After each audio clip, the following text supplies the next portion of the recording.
June ২০২৫ সালের মাস ছিল। একটি ট্রেন যা মুম্বাই থেকে গোরখপুর আসছিল। সেই ট্রেনের জেনারেল বগিতে খুব জোর ভিড় ছিল।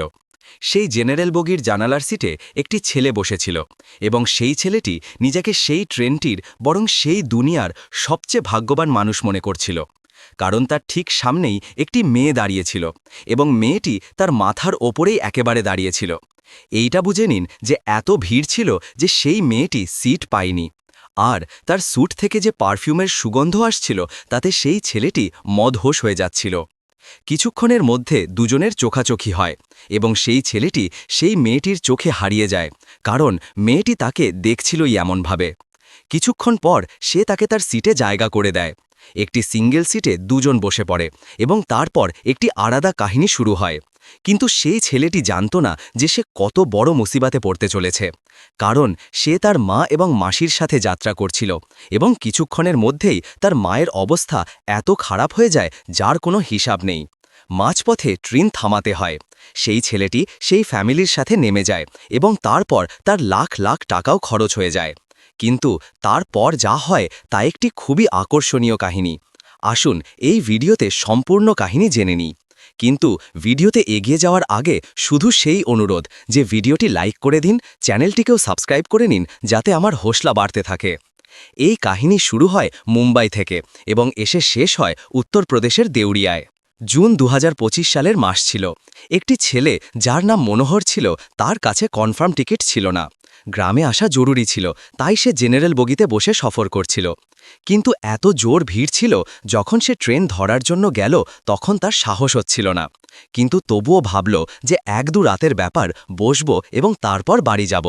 এটাই ভেবে সে সেই জেনারেল বগিতে ঢুকে যায় এবং সবার সাথে ঝগড়া করে উইন্ডোওয়ালি সিগন্যাল সিটটা দখল করে নেয়। কিছুক্ষণের মধ্যে ট্রেন চলতে শুরু করে।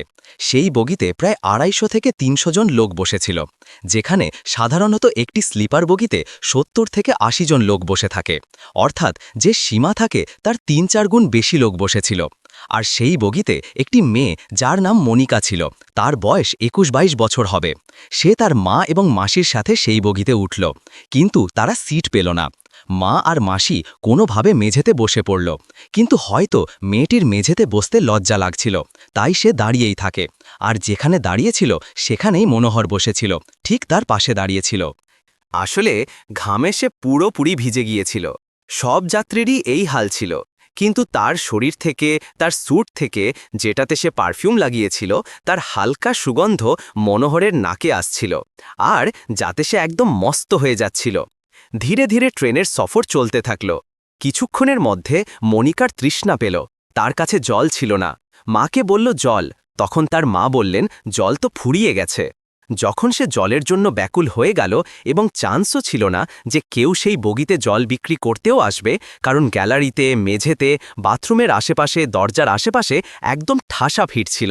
হাঁটারও কোনো উপায় ছিল না। যদি কারো বাথরুমও যেতে হতো তাহলে এইটা বুঝে নিন যে খুবই কষ্ট করে সেখানে পৌঁছাতো। এখন জলের জন্য সে পেরেশন হয়ে গেল। মনোহর তার ব্যাগে দুটো ২ লিটারের বোতল রেখেছিল, সেটাও এই সফরের জন্যই ফ্রিজ থেকে বের করে এনেছিল। আর যখন সে তাকে দেখতে পারছিল না, তখন সে মনিকাকে তার জলের বোতল বের করে তার হাতে ধরিয়ে দেয়, বলল, এই নিন ম্যাডাম, খেয়ে নিন।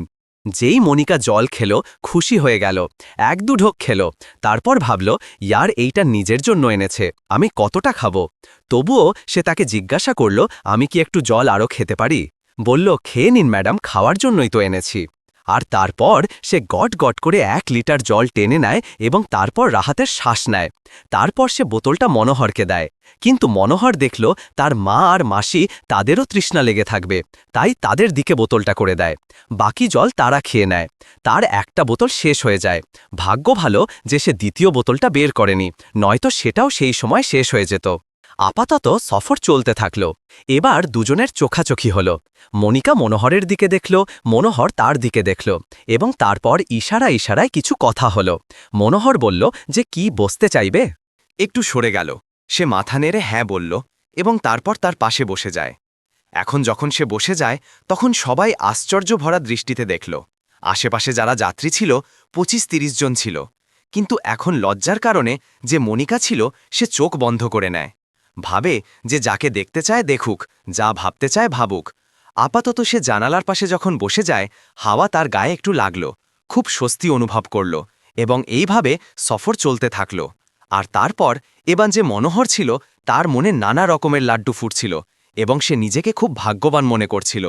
কিন্তু কিছুক্ষণ পরে তার এই ভাগ্য দুর্ভাগ্যে পরিণত হতে যাচ্ছিল, কারণ সে জানত না কত বড় মুসিবত আসতে চলেছে। কিছুক্ষণের মধ্যে যে তার মা ছিল মনিকার, তার শরীর খারাপ হতে শুরু করে, তার বমি পেতে শুরু করে, কারণ এত গরম ছিল, অবস্থা তার আগে থেকেই খারাপ ছিল এবং সেই জন্য সে জানালার কাছে চলে আসে। এখন বমি করার জন্য তখন যে মনোহর ছিল সিট থেকে দাঁড়িয়ে যায়, সে তার ওপর বসে যায় এবং জানালা থেকে সে বাইরের দিকে বমি করতে থাকে। তাকে যে মনিকা ছিল সে সামলায়, আর এই বেচারা দাঁড়িয়ে থাকে, ভাবে কত কষ্ট করে আমি এই সিটটা দখল করেছিলাম। পুলিশওয়ালারা তো 50 টাকাও নিচ্ছিল, তবুও সিট পাওয়া যাচ্ছিল না এবং আমার সিটটাই লোকেরা দখল করে নিল। আপাতত সে দাঁড়িয়ে থাকল। আধ ঘন্টা পর যখন তার মা একটু স্বস্তি পেলেন তখন উঠে দাঁড়ালেন, বললেন, বাবা বসো তুমি, আমি সেখানে যাচ্ছি যেখানে আমি বসেছিলাম। বলল, না আন্টি বসে থাকুন, আপনার শরীর খারাপ। তিনি বললেন, না বাবা সিট তোমার, তুমি বসে থাকো, আবার দরকার হলে আমি আসব। এরপর আবার একবার সে মনিকার সাথে বসে যায় এবং তারপর রাত 9:30টায় ট্রেন কুর্লার জন্য এলটিটি থেকে চলেছিল এবং ধীরে ধীরে রাত 12টা বেজে গেল। কোনো যেত না, যত যাত্রী ছিল কারও সাহস হলো না যে কেউ কিছু খায় বা পান করে, যা রুটি ইত্যাদি এনেছিল নিজেদের বাড়ি থেকে বানিয়ে, কারণ খুবই জোর ভিড় ছিল। যদি খেতে গিয়ে প্রস্রাব করারও দরকার পড়ত তাহলে কোথায় যেত হাত ইত্যাদি ধোয়ার জন্য। আপাতত যে মনোহর ছিল সেও খাবার এনেছিল। মনিকাকে বলে যে, খাবে, আমি খাবার এনেছি। সে বলে, খাবার তো আমরাও এনেছি, কিন্তু কোথায় খাবো এত ভিড়ে। আপাতত এখন ট্রেনটা চলছিলই এবং রাত 12-1টা বেজে গেল। সব লোক যেখানে পড়েছিল একে অপরের ওপরে, কেউ কারো পায়ের ওপর পা রাখল, হাত রাখল, এভাবেই সব লোক ট্রেনে ঘুমিয়ে পড়ল এবং যে মনিকা ছিল তারও ঘুম আসতে শুরু করে। সে বলে, আমার ঘুম আসছে। যে মনোহর ছিল নিজের কাঁধটা নিচু করে দেয়, বলে, লো ঘুমিয়ে পড়ো, আর তারপর তার কাঁধে মাথা রেখে সে শুইতে শুরু করে। কিন্তু যে হাল মনোহরের ছিল সেই হাল মনিকারও ছিল। সে চোখ বন্ধ তো করে নিল, কিন্তু তার ঘুম আসছিল না এবং তার যে ধড়কন সেটা এই কথা সাক্ষী দিচ্ছিল। এখন যে মনোহর ছিল সেও নিজেকে থামাতে পারছিল না, কিন্তু কি করত এত লোকের মাঝে। আপাতত তার কোমরটা ধরে নেয় এবং তারপর সে চোখ খুলে দেয়, তারপর হাত সরিয়ে নেয়, বলে, আমি ভাবছিলাম কোথাও তুমি পড়ে না যাও, তাই ধরে নিলাম। সে হেসে ওঠে, বলে, ঠিক আছে ধরে নাও, নয়তো আমি সত্যিই পড়ে যাব। তো এইভাবে এই সফরের যে সফর সেটা চলতে থাকলো। সারা রাত এইভাবেই দুজনে বসে একে অপরের কাঁধে মাথা রেখে ঘুমালো এবং কিছু জাগলো এবং তারপর ট্রেনটা সকাল হয়ে গেল। তারপর সারা দিন ট্রেন চলল। কয়েকবার যে মনিকার মা ছিল তার শরীর খারাপ হয়ে গেল, এক ঘন্টা এসে তিনি সিটে বসে রইলেন। কিন্তু যখন সন্ধ্যা হয়ে গেল এবং ট্রেন কানপুরের আশেপাশে পৌঁছে গেল, এইটা হলো যে আজকের রাত আরও কাটুক এবং সকাল হলেই এই ট্রেন গোরখপুর পৌঁছে যাবে। কিন্তু তখনই তাদের অবস্থা এত খারাপ হয়ে গেল যে রাত 9-10টা বাজছিল এবং এমন লাগলো যেন তাদের প্রাণ চলে যাবে। এখন যখন এত খারাপ অবস্থা হলো তখন মনোহর মনিকাকে বলল যে এই যে জেনারেল বগি হয় এটা মহিলাদের জন্য হয় না, আপনাদের এতে আসা উচিত ছিল না। আর আন্টির যে অবস্থা হয়েছে সেটা ভিড়ের কারণে খারাপ হয়েছে, গরমের কারণে খারাপ হয়েছে। কিন্তু সে বলে যে এমন কথা নেই যে আমরা জেনারেল থেকেই আসা যাওয়া করি, আমরা স্লিপার থেকে আসা যাওয়া করি, কিন্তু টিকিট পাইনি। যখন টিকিট পাওয়া গেল না তখন মজবুরি ছিল এবং সেই জন্য আমাদের যে কোনো মূল্যে যেতেই হতো, তাই আমরা জেনারেল বগি থেকে আসছি। সে বলে, এমন কি মজবুরি ছিল যে আপনারা 3জন মহিলা, আপনাদের সাথে কোনো পুরুষ নেই, আপনারা বাড়ি যাচ্ছেন তাও চালু বগিতে বসে। সে বলে, কারণ 1 সপ্তাহ পরে, অর্থাৎ আজ থেকে 6-7 দিন পরে, আজকের দিনেই আমার চাচার মেয়ের বিয়ে আছে এবং সেই বিয়েতে যাওয়া খুব জরুরি, তো সেই জন্য আমরা মজবুরিতে আমাদের যেতে হচ্ছে। এখন এরপর এদের যে অবস্থা এত খারাপ হয়ে গেল যে তারপর সে রাত 9টা-10টায় বেহুশ হয়ে গেল এবং তারপর মনিকা কাঁদতে শুরু করল, চিৎকার করতে শুরু করল। তার মাসি পেরেশান হয়ে গেলেন। সে বলতে লাগল, আরে কেউ আমার মাকে বাঁচাও এবং কেউ ট্রেন থামাও, আর কিছু তো করো, কেউ হসপিটালে পৌঁছাও, কেউ ডাক্তার ডাকো, কোনো ডাক্তার আছে কি? কিন্তু কে এমন ডাক্তার থাকবে যে জেনারেল বগিতে বসে সফর করবে? আপাতত এখন সে এত পেরেশান হয়ে যায় এবং বারবার মনোহরকে বলে যে কিছু করো, কিছু করো, কারণ দুজনেই মনিকার মনোহরের ওপর পুরো ভরসা ছিল যে এই কিছু করতে পারে। বলল, ঠিক আছে ঘাবড়াও না, আমি কিছু করছি, এবং সে গিয়ে যে চেন ছিল ট্রেন থামানোর চেন পুলিং করে দেয়, ট্রেনকে থামিয়ে দেয়। তারপর বলে, তোমরা নেমে যাও, যা হবে দেখা যাবে। কিন্তু সে বলে, না, আপনিও নেমে যান, আপনিও আমার সাথে চলুন, আমার খুব ভয় লাগছে, জানি না কি হবে, আমার মা বাঁচবে কি বাঁচবে না, প্লিজ আর আমার সাহায্য করুন, তারপর আপনি আপনার বাড়ি চলে যাবেন। মনোহরও তার সাথ ছাড়তে চাইছিল না, কারণ তাদের দুজনের মধ্যে এতটা টান হয়ে গিয়েছিল, এবং তারপর সেও তাদের সাথে নেমে যায়, এবং তারপর সেখান থেকে একটি ট্যাক্সি ধরে। সেখান থেকে কানপুর কিছু দূরে ছিল। কানপুর একটি হসপিটালে যায়, যেখানে ডাক্তার পরীক্ষা নিরীক্ষা করে বলে যে ভাই, এনার তো হার্ট অ্যাটাক হয়েছে, এনার ক্যানজিওপ্লাস্টি করতে হবে। এখন পয়সাও ছিল না, কারণ এখন যেই ৩ জন মহিলা ছিল এদের কাছে কিছু ছিল না। আপাতত যে মনোহর ছিল ভালো পয়সা কামাতো, মুম্বাইতে ৩০-৪০ হাজার টাকা মাসে কামাতো, তো তার অ্যাকাউন্টে পড়েছিল লাখ ২ লাখ টাকা। সে বলে, ডাক্তার সাহেব আপনি চিকিৎসা করুন, যত পয়সা লাগবে আমি লাগাবো। এবং প্রায় ১.৫ লাখ টাকা আসে অ্যাঞ্জিওপ্লাস্টির জন্য দিয়ে দেয়, এবং মনিকার মায়ের চিকিৎসা হয়। মনিকার মায়ের কোনোভাবে প্রাণ বাঁচে। এখন রাত ১০টা, ১১টা, ১২টা বাজছিল স্যার, এই সব হচ্ছিল। বাড়ির কোনো লোক ছিল না, শুধু ফোনে কথা হচ্ছিল। পরের দিন সকালে যদি কেউ আসতে পারত তো সেখানে পৌঁছাতো। সারা রাত কোনোভাবেই এই লোকেরা রাত কাটালো। তার মাসি পেরেশান হতে থাকল, মনিকা পেরেশান হতে থাকল। মনোহরের হাত ধরে সে বসে থাকল, তার কাঁধে মাথা রেখে কাঁদতে থাকল। মনোহর তাকে আশ্বাস দিতে থাকল, বলতে থাকল, ঘাবড়াও না, কিছু হবে না, ভগবানের ওপর ভরসা রাখো, আন্টি একদম ঠিক হয়ে যাবেন। আপাতত ডাক্তাররা বললেন যে হ্যাঁ ঠিক আছে, বিপদের বাইরে আছেন, কিন্তু ৪-৫ দিন হসপিটালে থাকতে হবে, ১ সপ্তাহ থাকতে হতে পারে। পরের দিন সকালে যে মনিকার বাবা ছিলেন এবং তার যে চাচা ছিলেন, যার মেয়ের বিয়ে ছিল, অনেক লোক কানপুর পৌঁছায় এবং তারপর ডাক্তারের সাথে কথা বলেন, এবং তারপর এইটা হয় যে বিয়ে কিভাবে হবে। এখন বিয়ে কিভাবে হবে? ১ সপ্তাহই বিয়ে। মনোহর মনিকাকে বলে যে তোমার চাচার মেয়ের বিয়ে, তুমি থাকো বা না থাকো ইয়ার কি ফারাক পড়ে, আগে আন্টির তো শরীর ঠিক হওয়া উচিত। কিন্তু এখানে বিয়ে তার চাচার মেয়ের তো ছিলই, সাথে মনিকারও বিয়ে ছিল। যখন মনোহরই লোকেদের কাছ থেকে এই কথা শোনে যে মনিকারও বিয়ে আছে, তো সে অবাক হয়ে যায় এবং সাথে খুব নিরাশ হয়ে যায়, উদাস হয়ে যায়, মায়ুস হয়ে যায়। তার চোখে জল এসে যায়। সে মনিকাকে বলে যে তুমি আমাকে বলনি যে তোমারও বিয়ে আছে। সে বলে যে আমি আপনাকে বলতে পারিনি, আমি ভাবতাম যে যদি আমি আপনাকে বলে দিই তাহলে হয়তো আপনি আমার সাহায্য করবেন না, আর কোথাও না কোথাও এটা আমার একটা ভুল।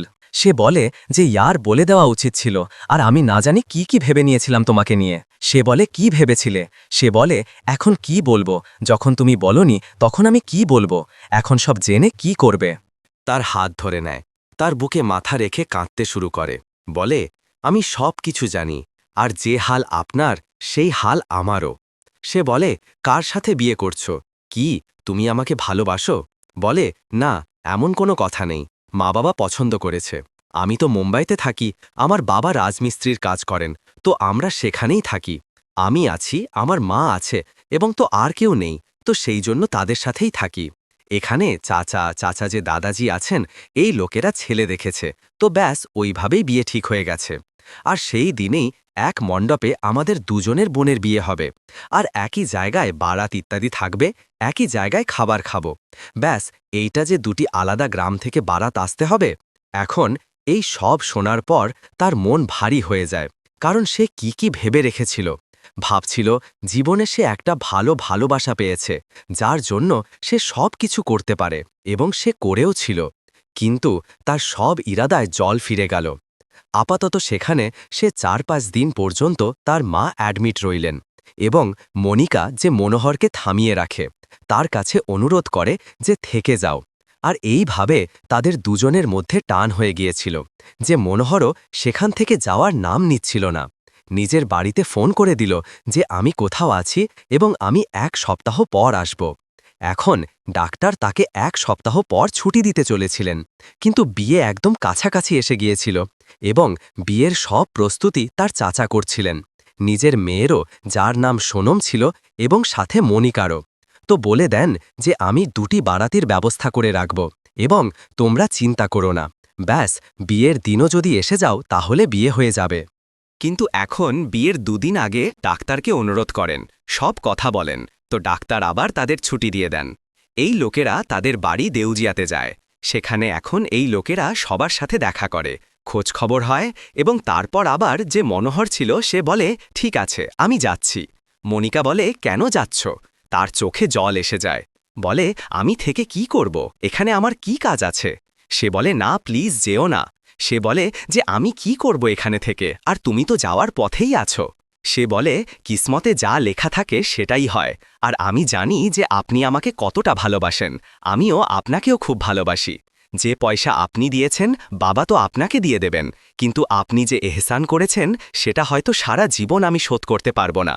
আর আমি যেখানেই থাকব, যেমনভাবেই থাকব, আপনাকে মনে করতে থাকব।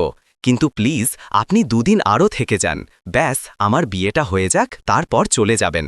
এতটা শুনেই সে কান্নায় ভেঙে পড়ে, বলে আমিও তো এটাই চাইতাম, আর আমি এর জন্য দোয়া করছিলাম। কিন্তু এখন এরপর এই সব কথা শেষ হয়ে যায়। সেখান থেকে যে মনোহর ছিল নিজের বাড়িতে চলে যায়, এবং তারপর দুটি পরিবারে কথা চলতে থাকে। দুজনেই একে অপরকে ভালোবাসতই, আর ট্রেনের জেনারেল বগি থেকে যে ভালোবাসা শুরু হয়েছিল একটি সত্যি প্রেমের কাহিনী, তার সমাপ্তি সেটা এসে বিয়ের মণ্ডপ পর্যন্ত পৌঁছায়।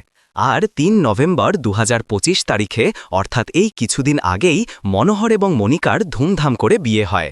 এই দুজন খুবই খুশি একে অপরকে পেয়ে। এই কাহিনীটি শেয়ার করা হয়েছিল মনিকা এবং মনোহরের দ্বারা, তো তাদের বিয়ের অনেক অনেক শুভেচ্ছা। এই ছিল মনিকা এবং মনোহরের কাহিনী। অদ্ভুত প্রেম কাহিনী আপনার কেমন লাগলো কমেন্ট করে অবশ্যই জানাবেন। আর এই প্রকারের কাহিনীর জন্য চ্যানেলকে সাবস্ক্রাইব করুন। ভিডিওটিকে এখনও লাইক করেননি তো লাইক করে দিন। আবার দেখা হবে।